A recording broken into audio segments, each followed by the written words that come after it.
Going. I started early today with these questions.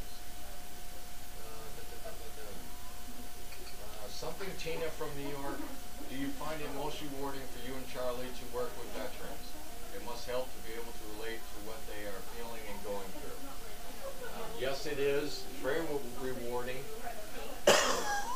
It helps when you speak the same lingo and you know what they have gone through and what they're going through and what they're going to be up against when they get a service dog, and to know how much is going to help them once they do get a service dog. And I can't overemphasize enough that the basics are taught here. Once they get the dog, they still have to continue to train the dog, and they still have to continue to work with the dog. It never really ends. It gets easier, but it never really ends. It scares me when people think that they come here and they pick a dog up and they walk out the gate and they're going to say heel or something like that, and this dog is just automatically going to do everything they want to do, no questions asked or anything else like that. That's not reality. Reality is you're either a team or you're not a team. And our job is to make sure that you are bonded as a team. You work together when you're here, and then when you go on your own, we're still in contact with them all the time. Nothing is as easy as picking a dog up and your worries are over.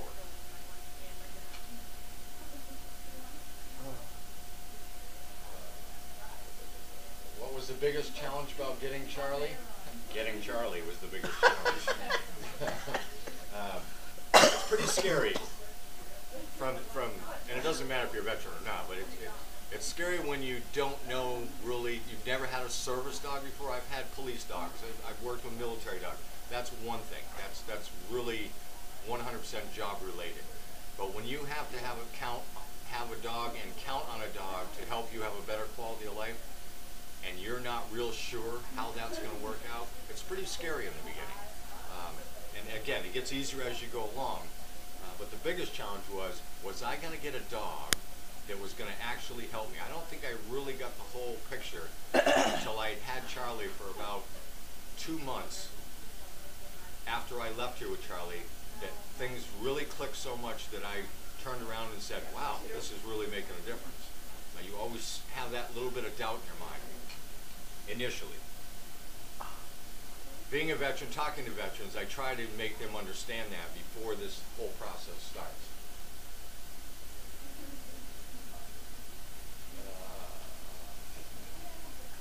How did the Danes do on this awfully windy, cold day?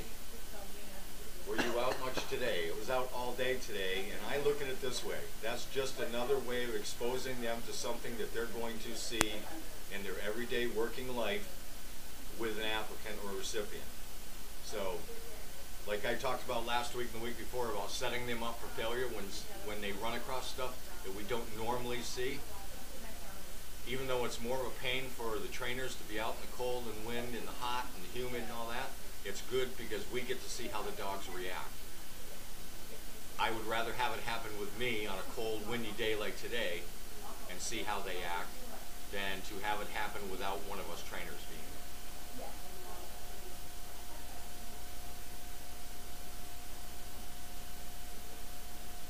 Oh boy, I knew that was going to come up. Which one are you avoiding here?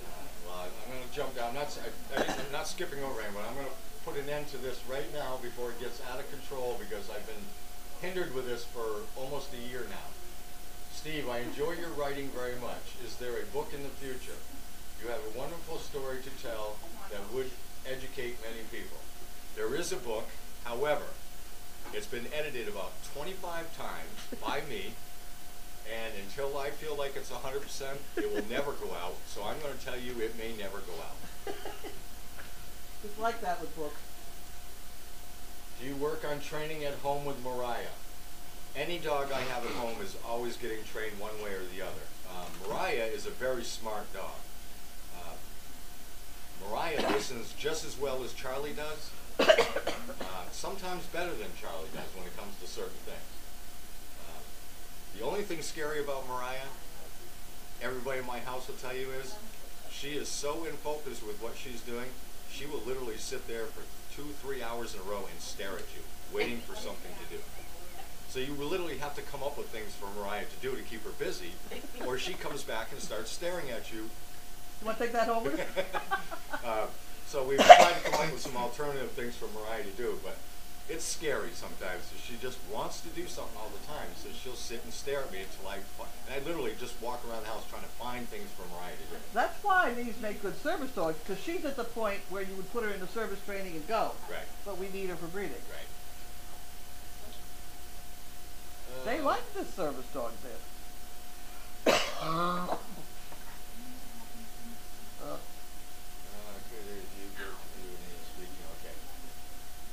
We're getting off the training aspect, but Steve, been trying to ask the following, but time I type it.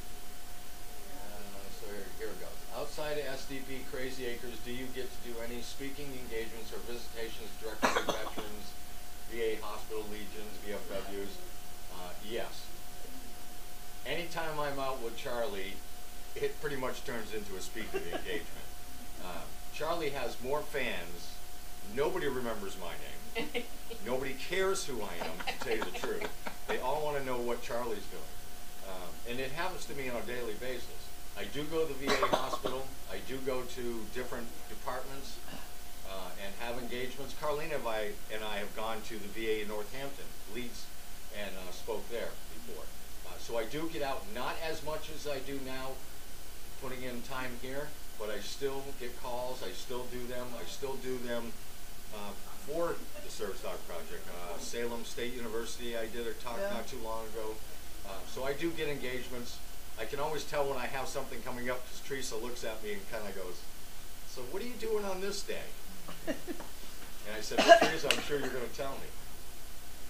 So I do get out and do as much as I can. But time management is a huge, huge issue in this job, especially with 30-plus puppies and older dogs. So we have to kind of manage our time to make sure that we get everything done and still be able to do the publicity and the marketing and the informational stuff. Basically, Carlene tells me where I'm supposed to be, and that's where I go. Them fellas know.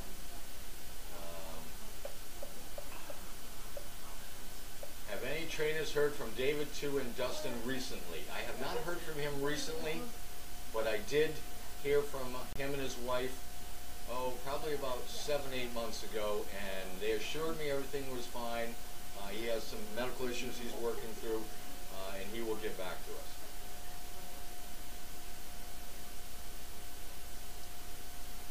All right, I got time for maybe 1 or 2 more quick ones. Can I ask you a quick one? You sure can. So if there's a veteran out there who has seen you with Charlie or seen some of the other veterans with service dogs, and they feel they need one, but the PTSD or whatever prevents them, do they eventually come around because they see you and Charlie, or what makes them change their mind that they think the service dog will help them? It's a thought process. They have to understand, PTSD is a very strange thing. They have to understand they have it, first of all, and that's where the majority of veterans don't move as quickly as possible. Once they realize they have it and they work around it and they figure out how their life has changed, then they will continue to get better. Meanwhile, if they pass the screening of a mobility dog because of balance issues, TBI, amputees, or whatever the case, then the other part of it comes in very quickly. But if you're not mentally right to handle a dog, it won't work no matter what disability you have. You're right. I see. I agree with that one. So part of the screening when I talk to veterans is, whether they know or not, is I see where they're at in their process of healing. Yeah. So if they're at a point where it's acceptable, that's fine. If they're not, there's been a couple I've said, you know what, you need to come back in about 6 months and we'll sit down and talk again. Because they just weren't right in mindset to be able to do it. And we can't afford to be putting dogs where they're not going to be used the most beneficial for them. Right. So they have to be ready for a dog. And it's a huge responsibility. Ask anybody who has one. It's a huge responsibility.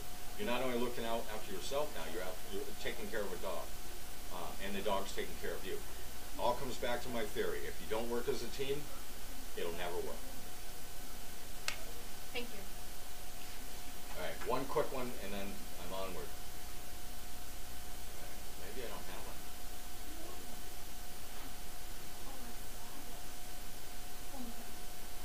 Can I bring Charlie the next time I do mail call? Right. I can do that. Charlie's been in here before. How's he get along? He gets along. Bentley and Charlie are fine as long as there's somebody around them to remind them that They're fine. manners is manners. where we run into problems, they start playing rough is when we got our back turned somewhere and they start playing rough. They don't really attack each other, they just like to play rough. Yeah. They're two boys playing. Yeah. Okay.